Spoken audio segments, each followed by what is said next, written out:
Subscribe to our YouTube channel and press the bell icon to get the latest updates. We've kept you busy, Secretary, in Delhi, about 18 hours or 19 hours, and I know that you've heard the word China more times than you can count. Now we know that China is knocking at our doorsteps, and that's a clear and present issue. But what is there to this relationship that goes beyond the China problem? Yeah. So many things. This was a good relationship long before the Chinese Communist Party started causing as much trouble as they're causing today. And I'm confident if China were to go away, something we all pray what might happen, I'm confident the relationship would still stand. It's built on a set of shared understandings, right? We're two democracies, big democracies, vibrant democracies with lots of different views. The relationship is built on a shared set of understandings about how the world works, about the rule of law and transparency, trade to make two nations better. We have a lot of students from India that come to study in the United States of America. We have a deep set of ties that go far beyond the current challenge presented by the Chinese Communist Party. You prefer to use Chinese Communist Party instead of China. And we also notice, all of us notice, that you prefer to say Secretary General or General Secretary Xi Jinping instead of President. Yeah. So please explain the logic to us. Well, I like to be accurate. Right? These are just facts. That's General Secretary's title. Right. And it is the party that is fomenting the challenge, not the hundreds of millions of Chinese that would like to be out under from the jackboot of the Chinese Communist Party as well. And so I always want to make sure that I'm clear about who's causing the trouble. And the trouble in the world, the challenge, whether it's the problems currently on your northern border, or the fact that this virus escaped and the Chinese Communist Party failed to let the world know in a timely fashion to prevent untold misery from taking place, that wasn't the Chinese people. That was a Communist Party, an authoritarian regime that was simply incapable of dealing with a crisis in a way that the world has every expectation, properly so, and indeed what they have promised to the world. They're part of the World Health Organization. They had an obligation to do better.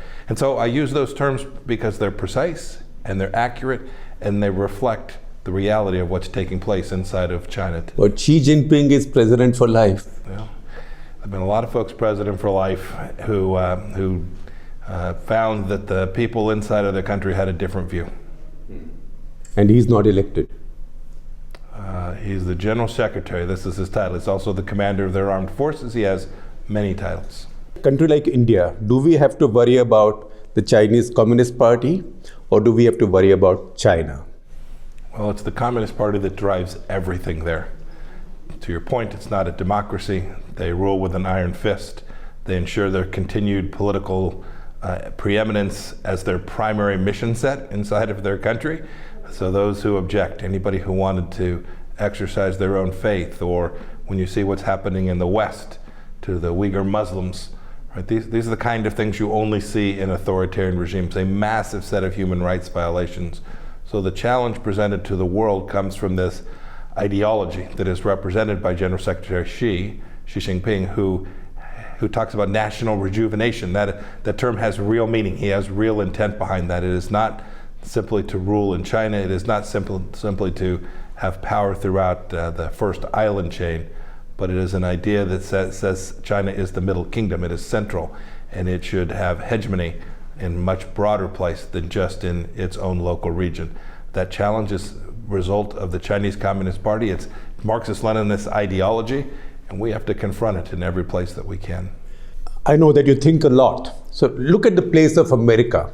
In one way or the other, America has been the preeminent power, or one of the preeminent powers in the world for the last 120 years. What kind of world is emerging now? Will it be a bipolar world, still a unipolar world, multipolar world? And in that world, where will America be? So I think it's actually more complicated than you describe. I've got 7 minutes. Yes, no, I understand. We're all up against it. And my answer will be insufficient in depth as well. Look, it's what we hope, our expectation, this will be a world that is premised on the ideas that emanate from the rule of law and sovereignty, where each country gets to make its own set of decisions. A world in which individuals who want to exercise their own religious freedom have the right to do so.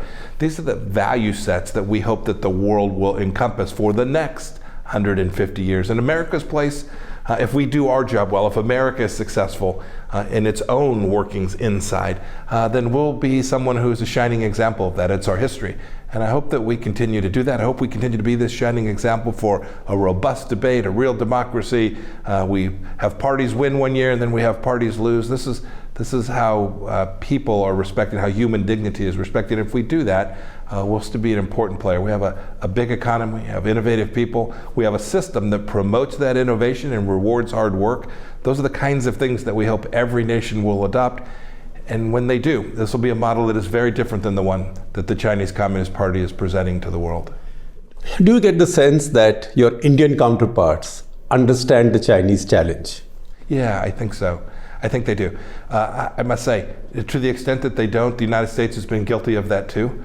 For an awfully long time, nearly every country across the world went on bended knee to China. There were a set of rules, and then, well, there's the China exception for that rule, whether it was trade and tariffs, just the list is long.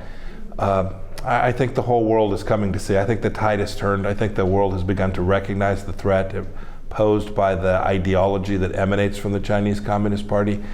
And so, yes, I think my Indian counterparts get that. I think they can see it. I think they can see how it presents risk to the Indian people. And I think they are now inclined to work with partners throughout the region and throughout the world to prevent those bad things from happening here in India. Because there's always a feeling in India that when a big problem comes, India is left alone to fend for itself. Should India feel alone now to fend for itself, left to fend for itself? No, not at all. I'll give you a perfect example. So I've now been the Secretary of State for 2.5 years, a little bit more. I was the CIA director for a little bit before that. I've watched the relationship between the United States, Japan, Australia, and India grow, deepen, broaden. We call it the Quad, but put the name aside for the moment. 4 big democracies with big economies, with a shared view of the rule of law and transparency. These kinds of relationships will mean that none of our countries are ever alone. With a shared threat also. And with a shared concern that the Chinese Communist Party wants to, in the case of the Japanese, take the Senkaku Islands. In the case of the Australians, present real risk in the Pacific Islands that surround Australia. And they've imposed real burdens on Australia when Australia had simply the temerity to ask that there be an investigation of this virus that emanated from Wuhan. This is the bullying. These are the kind of tactics that the Chinese Communist Party uses. And so we just need to stand. And what do they want from India? Who's they? Chinese. The Chinese Communist Party, as you say. Oh, I think the Chinese Communist Party wants the same thing in every place. They want to control and dominate. They want to have political influence. They want to be extractive. You see this with the Belt and Road Initiative, right? These are predatory economic activities designed a little bit to build a road for someone, but mostly to get their teeth into that country, to be able to exert political influence in that place. And when the time is right to make that country pay a tribute. There's a long history of Chinese having nations that they feel owe tribute to them. This is the same model that the Chinese Communist Party has now adopted. It's dangerous for the world, and I am confident that India and the United States and other freedom-loving nations will push back against this in a way that will make the world a safer, more stable place. So in a few minutes from now, you're flying to Maldives, and then to Sri Lanka, and then to Indonesia. Now, and your deputy had just been to Bangladesh. Now, do we get the sense that there is a greater awareness that India's neighborhood also needs a little bit of balancing because the Chinese influence is growing here? Yes. Yes, and the United States has been hard at that for some time, not for long enough. But in the Trump administration, we've recognized this and we're working hard on it. It's not the first time I've been to the region as well. It won't be the last. So my last question, and I'm stretching my time, Uyghurs, you mentioned the Uyghurs. How do you explain this irony of all of the Islamic world keeping silent about the Uyghurs, which involves several million people, but at the same time getting so excited about Macron and France over just a comment? I don't know that I have an explanation. I do have an expectation. I hope that every human being who sees what's taking place in Western China will be revulsed by it, will recognize that this is the worst of humanity, actions that are deeply degrading and deeply tyrannical. that they remind us of what happened in the 1930s in Germany, and that the whole world, whether they are Islamic countries or Hindu countries or Christian countries, I hope the whole world will come to have a shared understanding and convince China not to do this to these people. Yeah, because we understand the Pakistanis keeping silent because they have problems, they have limitations, but all the rest of them, they are your friends, you talk with them? Yeah, we do.